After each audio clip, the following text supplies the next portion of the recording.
Good morning, Brew Daily Show. I'm Neal Freyman. And I'm Toby Howell. Today, Chipotle's new avocado coring robot is ready for its debut. Will the restaurant industry ever be the same? Then who the heck is Deng, the viral pygmy hippo that is changing Thailand's economy? It's Tuesday, September 17th. Let's ride.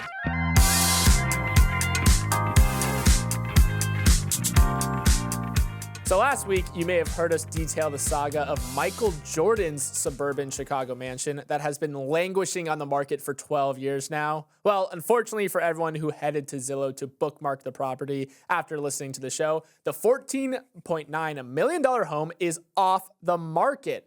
According to reports, the ultra-custom mansion that is plastered with Jordan's name and jersey number is under contract with a buyer, ending the Chicago Enclave's time on the market. Neal, no one knows who the buyer is yet, but I'm hoping it's LeBron James. It might be. I mean, let's just talk about the 90s Bulls for a second because they are the worst real estate investors in history. They should stick with basketball. Jordan listed this for $29 million in 2012. He sold it for under 15. Tony Kukoc sold his home for $920,000 after buying it for $1.2 million. And then Scottie Pippen sold his Highland Park mansion for $1.8 million after originally listing it for $3.1 million in 2015. So either the Highland Park market is going through a major bust right now, or these 90s Bulls just have no idea what they're doing when they buy a home. Spoken like a true Philadelphia 76ers fan. Now, a quick word from our sponsor, Wise Business, the app for doing things in other currencies. Neal, when was the last time you went on vacation? Real vacation? I mean, maybe 5 years ago when the brew was first starting out. Well, first off, you got to take more days off. But also, remember how dysfunctional the early brew days were? Startup vibes were strong. Oh, yeah. We had 5 alarm fires to put out every single day. And the brew was totally US-based, too. Didn't start hiring internationally for a few more years. Imagine dealing with international payments around that time. Would have been a mess. I'm getting stressed just imagining it. Luckily, companies have Wise to help out these days. It is super easy to get paid from overseas and gives you full visibility of your money so you stay in control. With all of that time and stress saved, it's almost like Wise could have helped you take more than one vacation in the last 5 years. Just reading this ad is making me yearn for warmer climes. To learn more about how Wise could work for your business, visit wise.com/business. That's wise.com/business. Amazon's corporate workers will have to go back to the office 5 days a week, CEO Andy Jassy said yesterday, dealing a big blow to the hybrid work model. Along with offering 2-day shipping, Amazon offered its employees 2-day skipping. As of 2023, they had to go to the office 3 days a week, but could work remotely for 2. That is changing in January, Jassy said, primarily to strengthen the company's culture that had been straying from the innovative startup mentality that built it into a $2 trillion e-commerce colossus. In his memo to employees, Jassy wrote, he's seen better collaboration, teaching, learning, and brainstorming at the office, and that teams are better connected to one another that see each other in real life. Other changes are coming to Amazon, too, to strengthen that culture. Jassy said Amazon has way too many managers and way too many meetings, slowing the company down. He instructed each major organization within Amazon to increase the ratio of individual contributors to managers by 15% by March, while creating a bureaucracy tip line for employees to flag when they encounter too much red tape. Toby, how do you think Amazon employees are going to react to this? I mean, if you're a middle manager, you are quaking in your boots right now. I mean, companies around big tech world have been trying to remove layers. They've been trying to flatten the organizations for years now, really. I mean, there was this March study that found that 30% of the layoffs in 2023 were middle managers. That was up from 20% in 2019. So clearly, there has been this focus on that middle layer of people who are managing people who are managing people who are managing people. And Amazon really just put its foot down here. It is shocking, though, to see where we were even just a few years ago with this huge embrace of remote work, saying that you could hire talent from all over the world. And it was this big unlock to now we are seeing the biggest companies in the world saying, no, 5 days a week in the office. Yeah, that's pretty. I mean, it's not hardcore in 2019. It does feel hardcore now because did seem like it had shaken out to be this 3-day-a-week hybrid model for the largest companies. I think this could get a lot of pushback from Amazon employees who are very vocal about their hybrid work situation. Just when they announced the 3-day requirement last year, there was a massive uprising. 10% of Amazon's entire corporate workforce signed a petition against the policy. There was a major walkout. This was seen by Amazon's management as a way to weed, a soft layoff. That's, I guess, not a corporate jargon word yet, but it basically was seen as a way for Amazon to weed out its workforce. And I mean, it sounds like 10% isn't that big, but when you consider the size of Amazon, that's over 30,000 people. I also just can't help but think back to Zuck's year of efficiency from coming out of 2022, where he's just saying like, hey, let's kind of what I just said of like, let's not have managers managing managers. And that kind of set the tonal shift there. And then I also can't help but think of just the founder mode memo that just recently came out, where people are saying these founders and these leads of these big companies need to get back to more of that scrappy startup mentality. So you can trace a lot of these threads into the culmination of Amazon announcing this. But I think you are fully right that the fully professional era of remote working, COVID era is going to the wayside. Employees are not going to be very happy with it. In July, nationwide office foot traffic hit its highest point since July of 2019. So it's definitely, maybe we can close the chapter here on the remote work era that boomed, and then now it appears to be busting. If you're the Seattle, commercial development officer, you're like, oh my God, thank God. Like, we're going to get way more workers now going to lunch places on Monday and Friday when they probably were at home. Reno, Nevada is earning its nickname as the biggest little city in the world because starting yesterday, a court there will decide the fate of one of the most powerful international media dynasties. I made it sound dramatic because it is. The Murdoch family, patriarch Rupert and his 4 eldest children, entered a courtroom in Reno yesterday to settle a bitter fight over a news empire that includes Fox News, The Wall Street Journal, The New York Post, and TV and print outlets in the UK and Australia. Here is why they're fighting. A few decades ago, Rupert established a family trust that would give each of his 4 eldest children equal voting shares in his companies upon his death. Well, Rupert is 93 now, and it appears he changed his mind on that original plan. Instead of splitting the voting pie between his 4 eldest children, he wants to hand control to just one, Lachlan, the oldest son. It isn't a mystery why. Murdoch's media businesses are on the right wing of the political spectrum, and Lachlan is the one Murdoch child that supports his father's politics. The others are more in the center, or in the case of the other son, James, even on the left, and they're not down with their father ripping up the old agreement and giving total power to Lachlan, so they're taking this dispute to family court, which is how we ended up in Reno. What is at stake? Only the future of Fox News and the rest of Murdoch's media properties. If Lachlan is granted full control, he'll continue in his father's conservative direction. If the kids split it equally, they could bring about changes to Fox that bring it more to the center. Media dynasties, sibling rivalries, massive political implications. Toby, they should really make a TV show about this. You know what? It sounds pretty good to me. Game of Thrones. Murdoch's whole claim here, the elder Murdoch's whole claim rests on that. If he were to give control of his media empire to his children, it would change the ideological kind of lean of the media companies, which would hurt their value. That's kind of like the key piece there that's saying that, listen, our audience comes to us for a very specific reason. If we were to change that, we would probably lose our spot as like the number one at cable news outlet at night. Remember, Fox gets 2 million viewers per night. That's 267% more than CNN, 77% more than MSNBC. In terms of revenue, Fox News brought in $3 billion, which is double that of CNN. So he's definitely making this monetary argument that I know I signed this trust. I know that this agreement sprouted up decades ago, but I want to change that now because I think Lachlan is the better steward of this media empire. And this is not even about money. This is about voting control and direction of these companies because all of these people are well taken care of. Murdoch left the company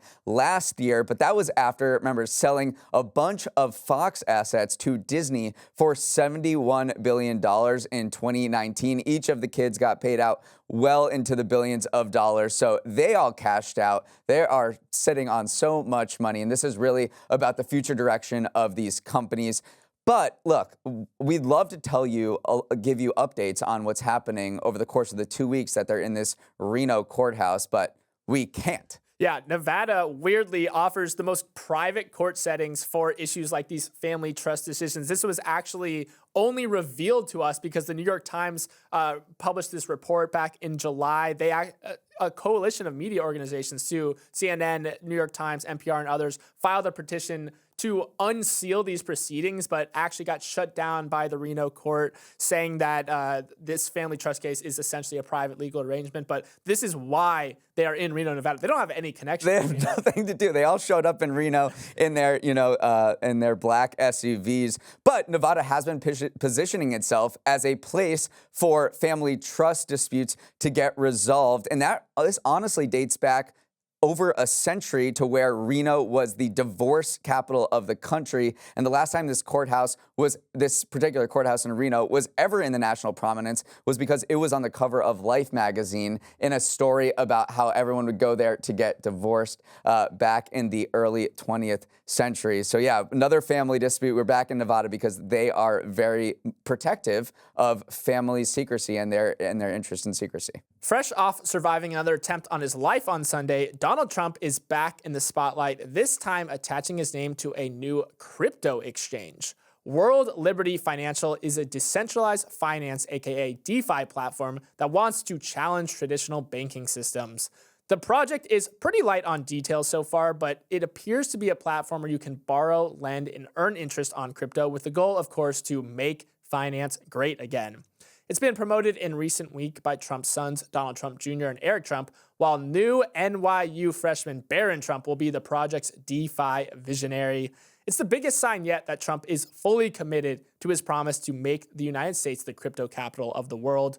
Immediately, though, critics called out potential conflicts of interest, given Trump's bid for the White House and his promise to cut crypto regulations if elected.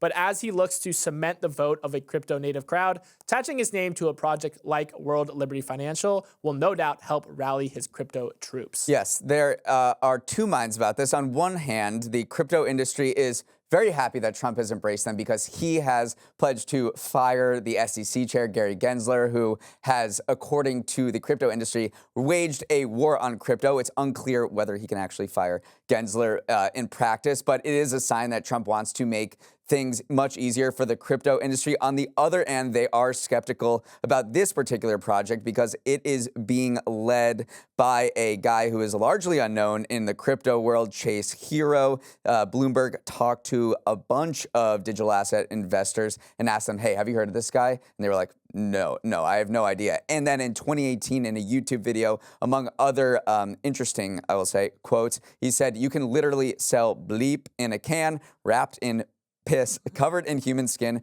for $1 billion if the story's right, because people will buy it. So I would say in the mainstream crypto industry, there is a large amount of skepticism toward this particular project, especially because it's in one aspect of the crypto world, which is called DeFi, decentralized finance, which in the past has been prone to suffer from scams and hacks.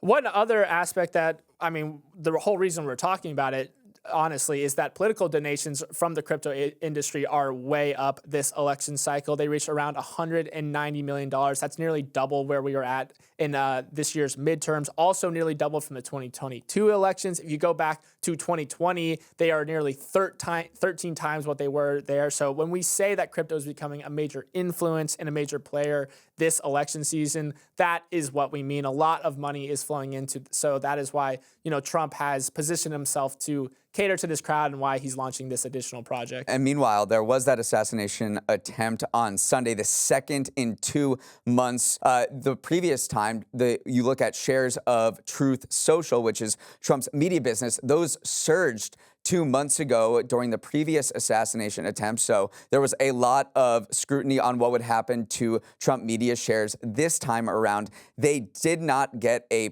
pop this time, and they largely track what investors think of Trump's re-election prospects. There is even greater scrutiny on what happens to this stock because the lockup period for when insiders can sell their shares after it went public is coming up on September 25th, just 1 week from now. Trump has $2.3 billion stake in this company that's worth about $3 billion. On Friday, he pledged to not sell his stake, which gave the stock a boost, but it is still down 77% since reaching a high of almost $80 a share in March. Now it's down to $17 a share. So a lot of attention will be paid to the trajectory of that stock because it does follow Trump's re-election's prospects. Up next, your guac is still extra at Chipotle, but now it's made by robots. Let's head out to the great PNW for an update on the Boeing strikes. Boeing's machinist union stopped work last Friday after over 96% of workers rejected a proposed contract and voted to strike instead. And it turns out that when 33,000 of your airplane-making employees go on strike, it becomes really hard to make money. So Boeing has gone into turtle mode to conserve cash. It announced a number of cost-cutting measures in response to the strike, including implementing a hiring freeze, eliminating first and business class travel for executives, and reducing spending with suppliers. Boeing and union representatives are scheduled to restart negotiations today with the assistance of federal mediators, but until a deal is worked out, Boeing's only avenue is to hunker down, reduce spending, and hope they can reach a deal. Yeah, priority number one right now is preserving Boeing's credit rating. All three of the major credit rating agencies, S&P, Fitch, and Moody's, warned that Boeing could lose its investment grade status and move into junk status, which is really bad news in general. It's even worse news for Boeing because Boeing has $60 billion in debt it needs to service. When you get cut down to junk, that increases your interest payments. It also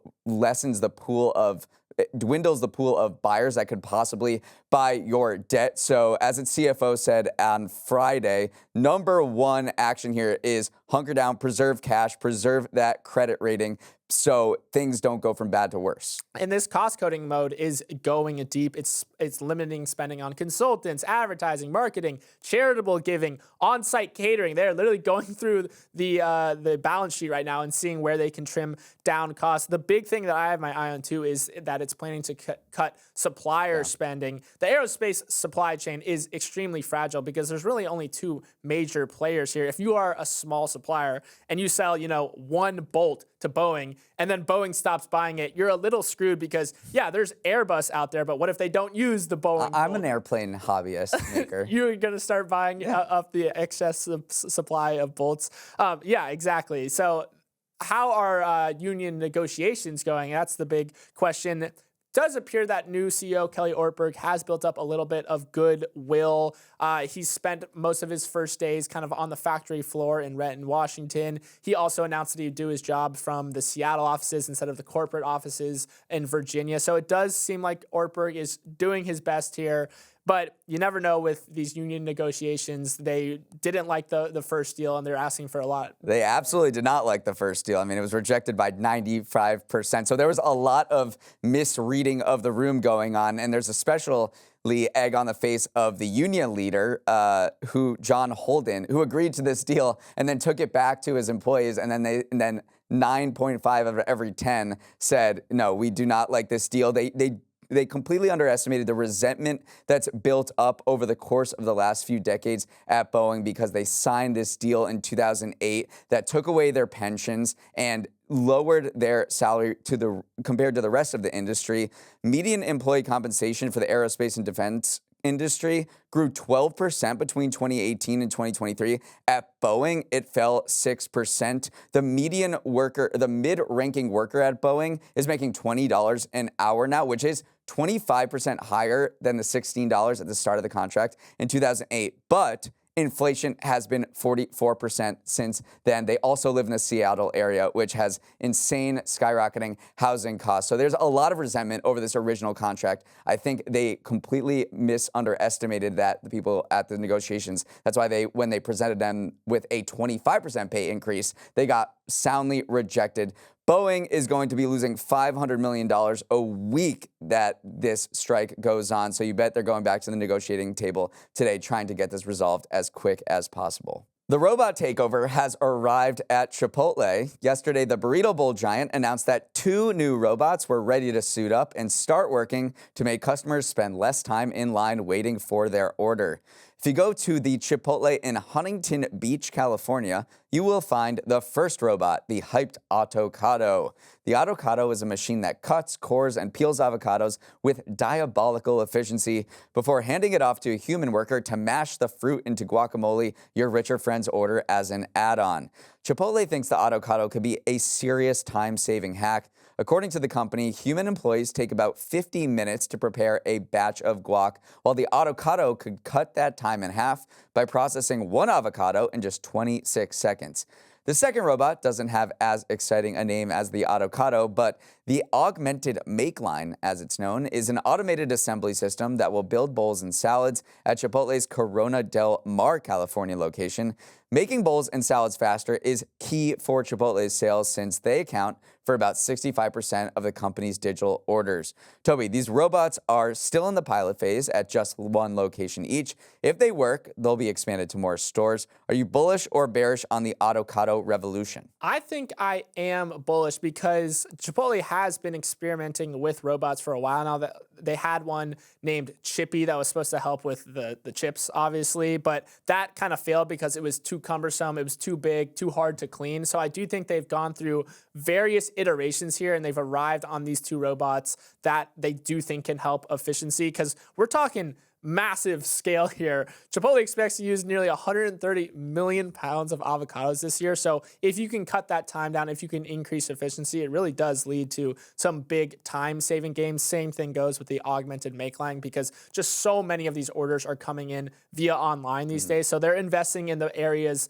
of the kitchen that they think are the biggest bottlenecks. It's also no surprise that these are rolling out in California specifically, because remember, California just raised its minimum wage. So it probably is reflecting this broader, staffing strategy to try to offset some of those labor costs. Let's try to introduce some automation into the kitchen. So this is not just a fun experiment. This is something that I do think that they are basing the next kind of iteration of their kitchen on. Yeah, I mean, this is a industry-wide phenomenon. The main problem that these chains have is not getting people in the door. It's keeping them inside when they see a massive line and like, oh my God, am I going to have to wait 20 minutes? I remember going to Chipotle in College Park, Maryland when I was in school there, and the line would be literally out the door, and you're like, I don't know if I'm going to do this. So increasing the throughput of the amount of orders you can make is key to boosting sales. Everyone from Starbucks to Cava to Chipotle to Sweetgreen. This is like top of mind, and they think automation will play a big role in it. Obviously,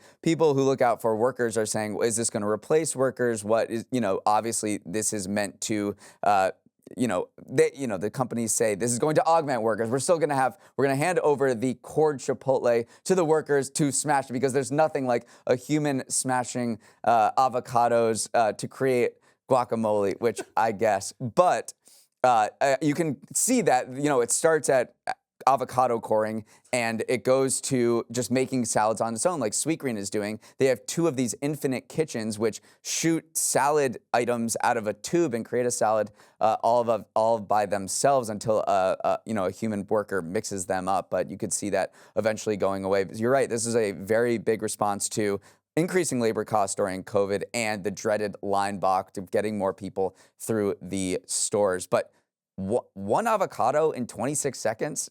I'd like to see you race that. Oh my gosh, are you kidding me? You gotta open it, you gotta core it, you gotta toss the core. I think that's pretty quick, right? No. Right. I think I could easily do it within 30 seconds. Deal versus avocado. I could match the avocado. I think it's when I would get tired and bored after a long time, and the avocado just has no brain hand cramps. And no hand cramps. So I think that's maybe where the time-saving gains come. Sabrina Carpenter, Tate McRae, Chappell Roan all have laid claim to being the it girl of the moment in recent months, but none of those talented sensations has anything on Deng. Toss everything you knew about celebrity culture out the window for today's edition of Toby's Trends, because a pygmy hippo has taken over the internet. Yes, all 44 toothless pounds of Deng have been going ultra viral in recent weeks. Born this July, Deng lives in a Thai zoo and quickly shot to fame after her caretakers uploaded videos of her just living life to the zoo's 2.5 million follower-strong TikTok account. The videos mostly include some toothless biting, various naps and walks around her pen, and of course, glamour shots of her being hosed down. Like any human celebrity with a following, Deng's star power has led the brands to come knocking.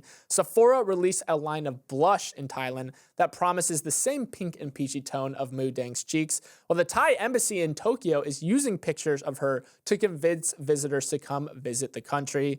Neal, Deng got a full Time magazine profile. One TikTok of her has over 33 million views. She's literally the most famous hippo on earth. She is, and the people who are caretaking her or who are managing the zoo know exactly what they're doing since she was born. 128 of the zoo's last 150 social media posts have been about Deng. What do you think the other animals are feeling?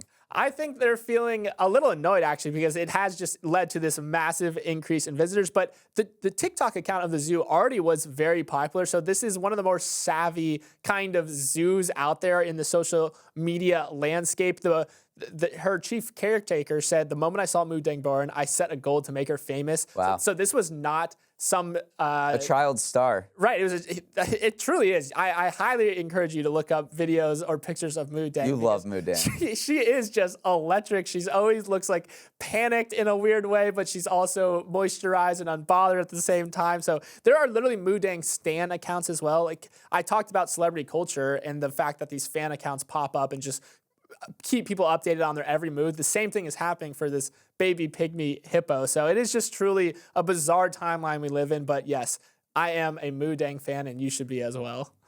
Let's wrap it up there. Thanks so much for starting your morning with us, and have a wonderful Tuesday. For any feedback, questions, or comments on the show, send an email to morningbrew@morningbrew.com. Also, we encourage you to share Morning Brew Daily with your friends, family, and coworkers so you don't have to explain to them why all the Murdochs are in Reno. If you need some inspo, Toby has a recommendation. I want you to share today's episode with someone who lives near Huntington Beach who can go get us some boots on the ground reporting of the avocado in action. Neal thinks it's slow. I want to see how fast it is in person. We're creating our own army of citizen journalists. All right, let's roll the credits. Emily Milliron is our executive producer. Raymond Liu is our producer. Olivia Graham is our associate producer. Uchenna Ogu is our technical director.